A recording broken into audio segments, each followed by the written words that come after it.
The Deep Space Monitoring Station on Mars lit up with unusual readings. Officer Mike Bell rubbed his tired eyes and leaned closer to his screen. The energy signatures near Jupiter were unlike anything he'd seen before. "Control, this is Mars Station. We're picking up something strange," Mike reported, his fingers dancing across the holographic display. "Multiple objects, massive energy output, but it's not matching any known patterns." Back on Earth, the United Earth Space Command headquarters burst into action. Admiral White, a tall man with gray hair and steady hands, studied the data streams flowing in from Mars. He knew this was no ordinary situation. "Get me the Pathfinder," he ordered. "This is exactly why we built her." The UES Pathfinder was humanity's newest deep space vessel, built for exploration and first contact scenarios. Captain Tom Walker was on the bridge when the call came through. He was a veteran of space exploration, with weathered features and calm blue eyes that had seen the wonders of the solar system. "Pathfinder, you're being redirected to Jupiter's orbit." Admiral White's voice crackled through the comm. "We've got unknown contacts that need investigation. Proceed with caution." Captain Walker acknowledged the orders. "Crew, battle stations, we're changing course." The Pathfinder's engines hummed to life as they adjusted their trajectory toward Jupiter. The journey took 3 days. As they approached the gas giant, the ship's sensors began picking up clearer readings. What they found stunned everyone on board. 15 massive vessels hung in space, their sleek designs unlike anything humans had created. But something was wrong. Their lights flickered erratically, and several ships showed visible damage to their hulls. "My God," whispered Walker, standing from his captain's chair. "We're not alone anymore." The Pathfinder's communications officer, Lisa Green, spoke up. "Sir, we're receiving a transmission. It's not in any language we know, but the computer is working on it." Minutes passed as the AI translation systems processed the alien language. Finally, words began to form on their screens. "This is Admiral Red of the Bright Star Fleet. We require assistance. Multiple systems failing. Please respond if you can understand this message." Captain Walker took a deep breath. This was humanity's first contact with alien life, and they were asking for help. He straightened his uniform and nodded to Lisa. "This is Captain Tom Walker of the United Earth ship Pathfinder. We receive you, Admiral Red. How can we assist?" There was a pause, then the view screen lit up. The bridge crew gasped.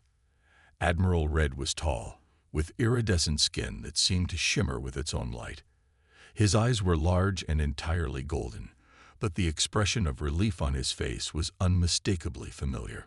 "Captain Walker," Admiral Red spoke, his words now being translated in real time. "We are grateful for your response. Our fleet was attacked during our migration journey. Our quantum drive cores are damaged. We have 30,000 civilians aboard, including many young ones. Without repairs, we cannot continue our journey." Walker didn't hesitate. "We'll help however we can. Admiral, allow us to approach and assess the damage." As the Pathfinder moved closer to the alien fleet, the true scale of their predicament became clear. These ships were technological marvels, but they were hurting. Emergency lights pulsed across their hulls, and some vessels were venting plasma into space. "Launch the survey drones," Walker ordered. "Let's get a full picture of what we're dealing with." As the drones scattered to scan the alien vessels, Walker sent an urgent message back to Earth. Humanity had just made first contact, and their first act would be one of rescue and aid. The implications were enormous, but right now, there were lives to save. The crew of the Pathfinder worked through the next several hours, gathering data and establishing preliminary communications with the alien fleet. They learned that the Bright Star Fleet had been ambushed by space pirates while passing through a nearby star system. Though they had fought off their attackers, the damage to their ships had left them stranded. As the first day of contact drew to a close, Captain Walker looked out at the massive alien vessels, their lights reflecting off Jupiter's swirling clouds in the background. Humanity's greatest adventure was just beginning, and it had started not with war or fear, but with a chance to help those in need. Little did they know, this was just the beginning of a much bigger story. Captain Walker sat in the Pathfinder's conference room, studying the holographic displays showing the damage to the alien fleet. Admiral Red's projection stood beside him, his shimmering form casting a soft glow across the room. The pirates used energy weapons we've never encountered before, Admiral Red explained, his golden eyes dimming with concern. They targeted our quantum cores specifically. Without them, we're running on emergency power. The human engineering team had spent the last 12 hours analyzing the alien technology. Chief Engineer John Miller pointed to several critical areas on the hologram. The quantum cores are unlike anything we've seen, Miller said, scratching his beard. But the damage pattern is clear. They're not just broken. They're deteriorating. And fast. Admiral Red nodded gravely. We have less than a week before the cores collapse completely. When that happens, he didn't need to finish the sentence. Everyone knew what a quantum core collapse meant. How many people are we talking about exactly? Walker asked, though he dreaded the answer. 32,417 souls, Admiral Red replied. Most are civilians, families who were relocating to our outer colonies. We have over 5,000 children aboard. The room fell silent. The weight of those numbers pressed down on everyone present. These weren't just aliens anymore. They were refugees, families, children in danger. Back on Earth, the United Earth Council had convened an emergency session. The video feeds showed heated debates taking place. We can barely take care of our own people, one council member argued. How can we possibly help 30,000 aliens? Another countered, if we turn them away, what does that say about humanity? This could be our chance to prove ourselves to the galaxy. Admiral White stood at the podium, his voice cutting through the chaos. We're looking at the biggest humanitarian crisis in human history. Yes, they're aliens, but they need help, and we can give it. I'm recommending full authorization of all resources necessary for this rescue operation. The vote was close, but humanity chose to help. On the Pathfinder, the situation was growing more desperate. 3 of the alien ships had lost primary life support, forcing their occupants to crowd onto the remaining vessels. The strain on the working systems was mounting. We've got another problem, Lisa called out from her station. Long-range sensors are picking up intense solar activity. A radiation storm is forming on Jupiter's far side. It'll hit us in about 3 days. Walker turned to Admiral Red. What happens if that storm hits your ships in their current state? Without our quantum shields at full power, Red's skin paled to a lighter shade. The radiation would kill everyone aboard within hours. Miller, who had been quiet for some time, suddenly spoke up. Captain, I think we might have something. It's not pretty, but it could work. He pulled up schematics of Earth's fusion reactors. Their quantum cores work on principles similar to our fusion technology, just several centuries more advanced. If we can adapt our systems to interface with theirs. That's impossible, Admiral Red interrupted. Your technology is too primitive to. Sometimes primitive works, Miller replied with a slight smile. We might not be able to fix the quantum cores completely, but we can stabilize them. Buy us enough time to get your people to safety. Walker studied the plans. It was risky. They'd need help from every major shipyard on Earth. They'd need to manufacture new parts, create interfaces between human and alien tech, and do it all before the radiation storm hit. How quickly can we get started? He asked. I've already sent the requests to Earth, Miller answered. First supply ships should reach us in 20 hours. Admiral Red looked at the humans with newfound respect. You would do this for us. Commit such resources to help strangers.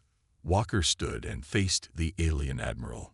Where I come from, when someone's in trouble, you help. It doesn't matter who they are or where they're from. Besides, he added with a small smile, this is what humans do best. Fixing impossible problems with whatever we have on hand. As emergency supplies began mobilizing across Earth, the crew of the Pathfinder prepared for their greatest challenge yet. They had 3 days to save 30,000 lives, using technology they barely understood, while a deadly storm approached. The real work was about to begin. Earth's orbital shipyards had never seen such activity.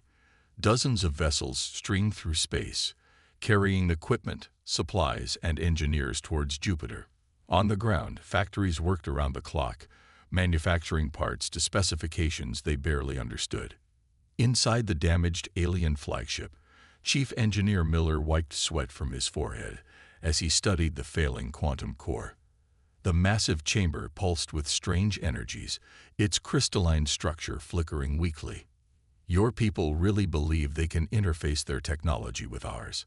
asked Blue, the alien fleet's chief technician. His translucent fingers danced across holographic controls, monitoring the deteriorating systems. Miller nodded, pulling out a crude-looking device. "Sometimes the simplest solutions work best. We call this a quantum field stabilizer. Built it from modified fusion reactor parts." Blue's expression showed clear skepticism. "Our quantum cores are the product of centuries of advancement. How can you possibly?" He fell silent as Miller attached the device to the core's outer casing. The erratic energy patterns suddenly steadied, if only slightly. "It's not pretty," Miller admitted, "but it's buying us time. We don't need to fix everything. We just need to keep your ships running long enough to get your people to safety."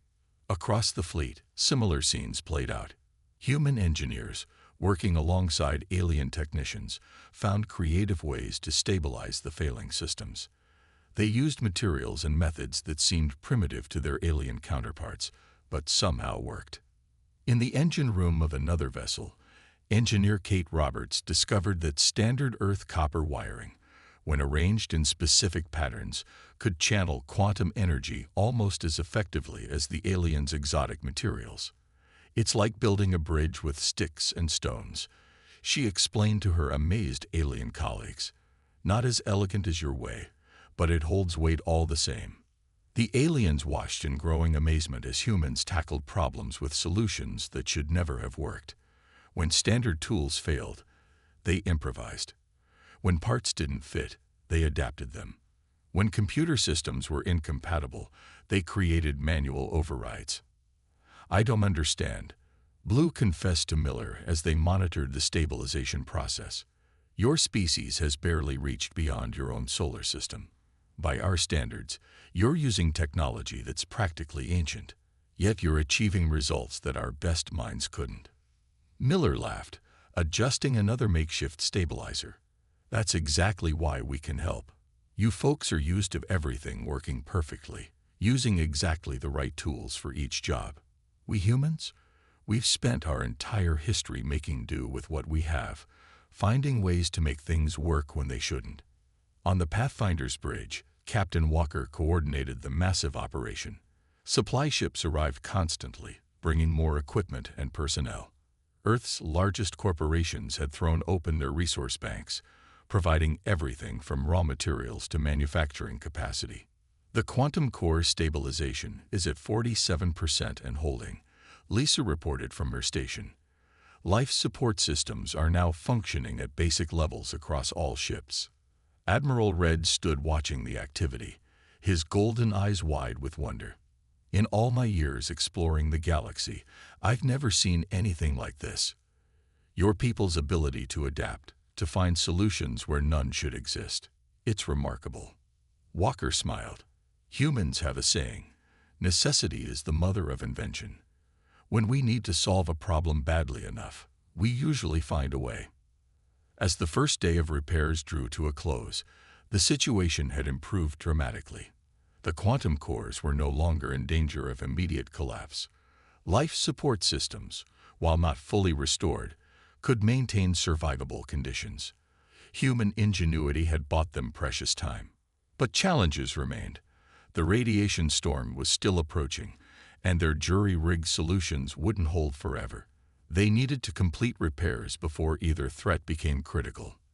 As Miller finished his shift, he found Blue studying the quantum field stabilizer designs. The alien technician looked up, his expression thoughtful.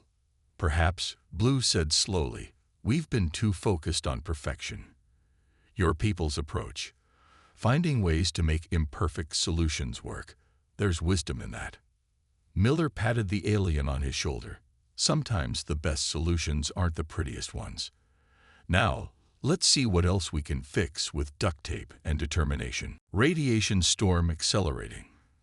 Lisa's voice cut through the controlled chaos on the Pathfinder's bridge.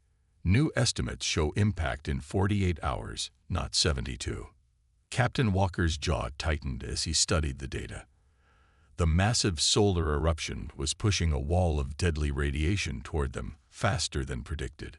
The swirling clouds of Jupiter provided a dramatic backdrop to their race against time. All ships, this is Captain Walker. Timetable has been compressed. I want status reports from all repair teams immediately. Reports flooded in from across the alien fleet. Miller's voice came through first, tension evident even through the static. Engineering teams are at 60% completion, but we're running low on quantum stabilizers. We need at least another 36 hours to get all ships up to minimal safety levels. Walker turned to Admiral Red. Those ships at the back of your fleet, can they move under their own power? Barely. Red replied, his skin pulsing with worry. Their engines are functional, but without proper shield harmonics, the radiation would tear them apart. Walker finished. He stood, decision made. Get me Earth Command. Admiral White's hologram appeared moments later. Go ahead, Pathfinder. Sir, we need every available ship with radiation shielding. The storms accelerated. We're going to form a barrier between it and the alien fleet. There was a pause. You're talking about putting our ships in harm's way to protect them. Yes, sir. Our shields were designed to handle solar radiation. Theirs weren't. We can take the hit better than they can. Another pause. Approved. All ships in the Jupiter sector are yours. The next hours were a blur of activity. Earth vessels of every size arrived, taking positions behind the alien fleet. They would form a wall of protection, using their shields to deflect the worst of the radiation. In space, repair teams worked frantically.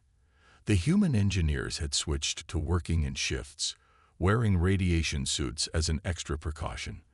The suits were bulky and made delicate work harder, but no one complained. Pass me that quantum coupler, Miller called to Blue, his voice muffled through his suit's comm. They were working on the last critical system of the alien flagship, racing against the approaching storm. Your people, Blue said, handing over the tool. They know how dangerous this is. Even with protection, the radiation levels will be extreme. Miller nodded, focusing on his work. We know, but we got 30,000 reasons to stay and finish the job. On the bridge, Walker coordinated the shield wall formation. 20 Earth ships now formed a protective line, their enhanced radiation shields powered to maximum. First radiation wave hitting in 5 minutes, Lisa announced. The crew could see the approaching storm. A wall of angry red energy, visible even to the naked eye. All repair teams, get inside the ships now. Walker ordered. This is going to get rough. The first wave hit like a hammer. Earth ships shuddered under the impact, their shields glowing bright as they absorbed and deflected the radiation. Warning alerts sounded across every bridge as systems were pushed to their limits. Shield efficiency dropping, came reports from multiple ships. Down to 80%, 75%. Inside the alien fleet, engineers raced to complete vital repairs. Miller and his team worked through the shaking, knowing they couldn't stop now. Main quantum core stabilizing. Blue reported, his voice tight with concentration. Energy patterns are evening out. The storm intensified. Outside, the human ships held their line, their crews gritting their teeth as radiation alarms blared. The shields were holding, but barely. This is crazy, one of the alien technicians said, watching the humans work. Your people are risking everything for us. Miller didn't look up from his work. That's what humans do. We look out for each other. And right now, that includes you folks. Another wave of radiation crashed against the shield wall. On the Pathfinder's bridge, Walker watched his crews pushing through exhaustion and danger, working to save people they'd never met before today. Shield efficiency at 60%, Lisa reported. But the alien fleet's repairs are at 85% completion. We just need to hold a little longer. Walker nodded, proud of every person out there giving their all. Then that's exactly what we'll do. Humanity didn't come this far to give up now. The storm raged on, but humanity's shield wall held firm, protecting their new allies as the vital repairs continued below. During a brief lull in the repair work, the crews from both fleets gathered in the Pathfinder's main hall. The room buzzed with a mix of human and alien languages as the universal translators worked to bridge the communication gap. Miller sat with Blue and several other alien engineers, sharing a meal that the ship's kitchen had prepared to accommodate both species' dietary needs. The humans had simple sandwiches while their alien guests consumed glowing nutrient spheres. So your entire civilization runs on quantum technology? Miller asked, taking a bite of his sandwich. That must make our tech look like children's toys to you. Blue's skin rippled with what they had learned was amusement. Your technology is different, not inferior. Today has taught us that. He held up one of the human-made quantum stabilizers. This device shouldn't work by any of our scientific principles, yet it does. Across the room, Lisa was engrossed in conversation with an alien communications specialist named Bright. They were comparing their different methods of faster-than-light communication. You mean you actually use quantum entanglement for instant messaging? Lisa asked, her eyes wide with excitement. We've only theorized about that. Bright nodded, projecting a holographic diagram from his palm. Yes, but your radio waves have advantages we never considered. They're surprisingly effective for short-range tactical communications. In another corner, Captain Walker and Admiral Red shared stories about their experiences in space. The human captain described Earth's first moon landing, while Red told tales of his people's ancient space migrations. Your species achieved so much in such a short time, Red marveled.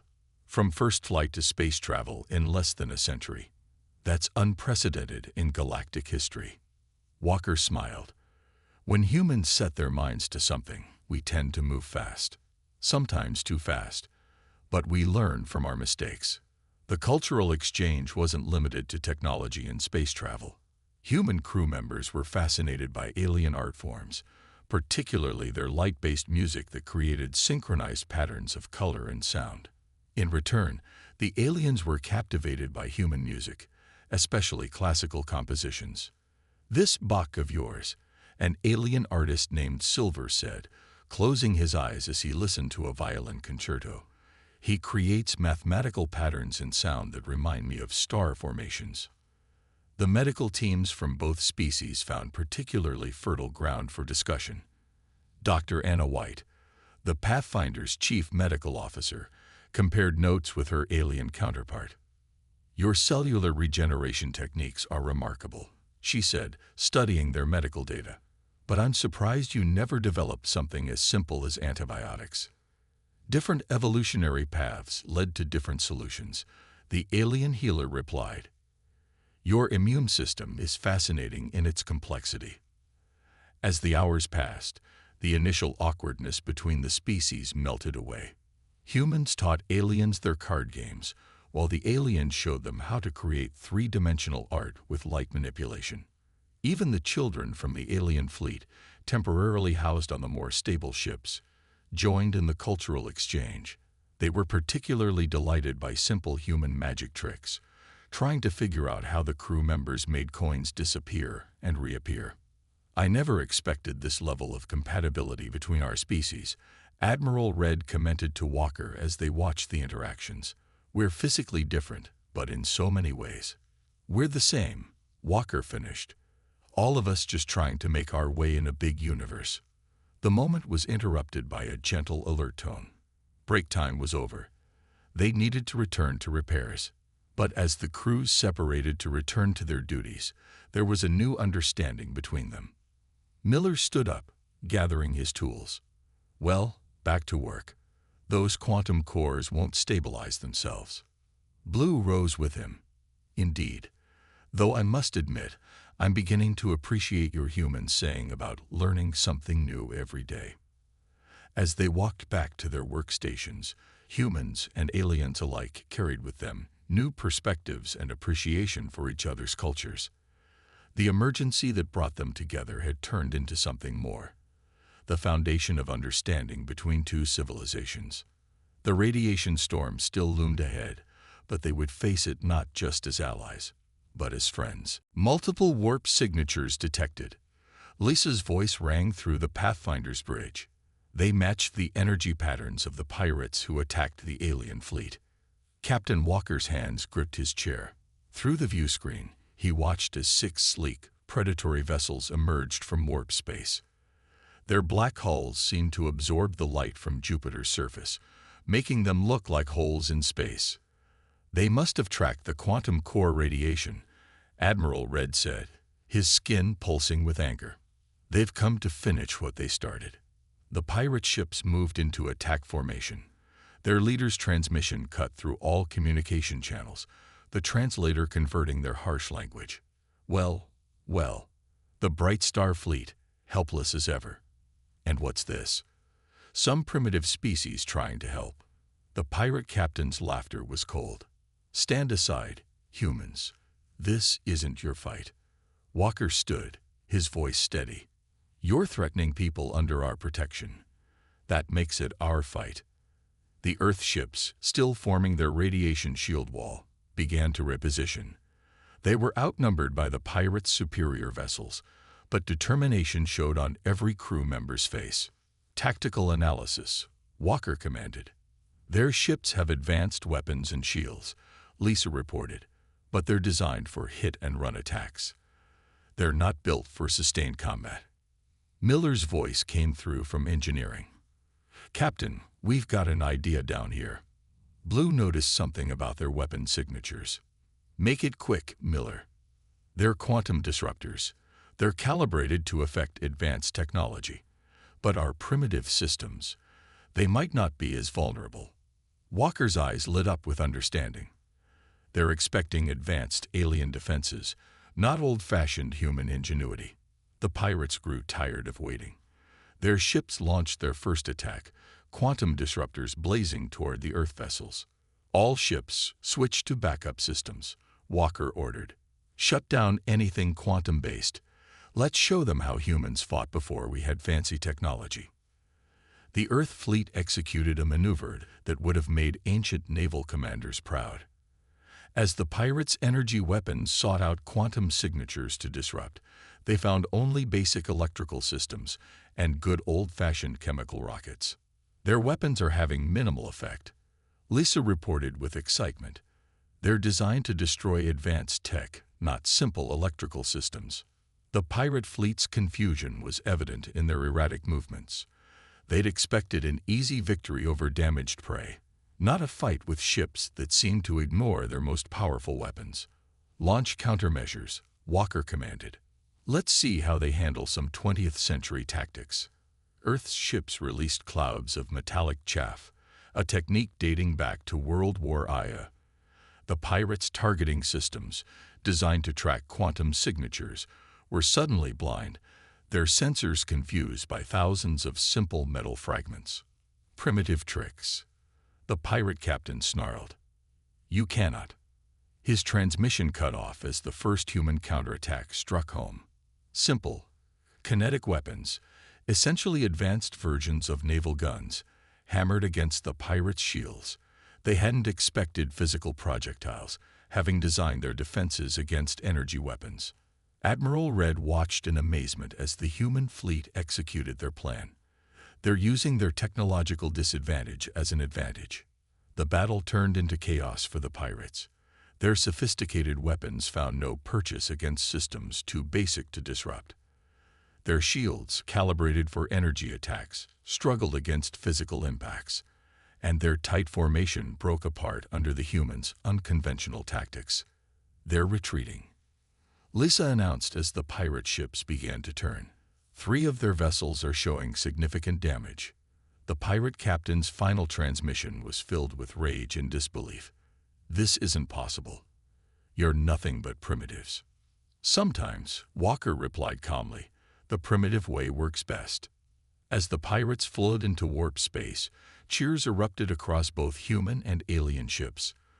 The Bright Star fleet had been protected not by advanced technology, but by human ingenuity and what the pirates had dismissed as primitive methods. Admiral Red turned to Walker, his golden eyes showing newfound respect. You turned their expectations against them. They thought your technology would be your weakness. But it was our strength.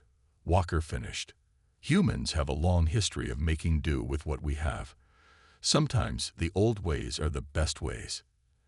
As the Earth fleet resumed their defensive position against the radiation storm, they had proven something important. Humanity's place in the galaxy would be earned not just by their technology, but by their ability to think differently and fight smartly. The pirates had learned a valuable lesson. Never underestimate a species just because they seem less advanced. Sometimes, the simplest solutions are the most effective. 1 week after the pirate attack, the combined fleets orbited Earth. The Bright Star fleet's quantum cores were fully stabilized, their ships repaired through the unlikely combination of advanced alien technology and human improvisation. From the Pathfinder's observation deck, Captain Walker and Admiral Red watched Earth rotate below them, its blue oceans and white clouds creating a peaceful scene. Your world is beautiful, Red said, his golden eyes reflecting the planet's glow. And your people, they are remarkable in ways we never imagined. The last few days had been transformative for both species. Earth's governments had worked together in unprecedented cooperation, while the alien refugees had shared knowledge that would advance human technology by decades. Miller entered the observation deck, followed by Blue. Both engineers looked tired but satisfied. The final modifications are complete, Miller reported. The quantum cores are not only stable but improved. Our primitive additions actually increased their efficiency by 15%. Sometimes the simplest solutions are the best ones, Blue added, having adopted the human phrase with enthusiasm. In the United Earth Council chamber below, representatives from both species were finalizing their new alliance. The Bright Star fleet's rescue had opened doors nobody had expected. The Galactic Council will be most interested in humanity, Admiral Red announced. Your species has proven itself not just through technology, but through courage, creativity, and compassion. Walker smiled. We're just glad we could help. Though I have to admit, access to galactic trading routes and technology exchange doesn't hurt. The Admiral's skin rippled with amusement. You'll find the galaxy has much to offer. But I suspect the galaxy will find humanity has even more to offer in return. On the Pathfinder's bridge, Lisa coordinated with the alien communications teams, establishing protocols for future contact.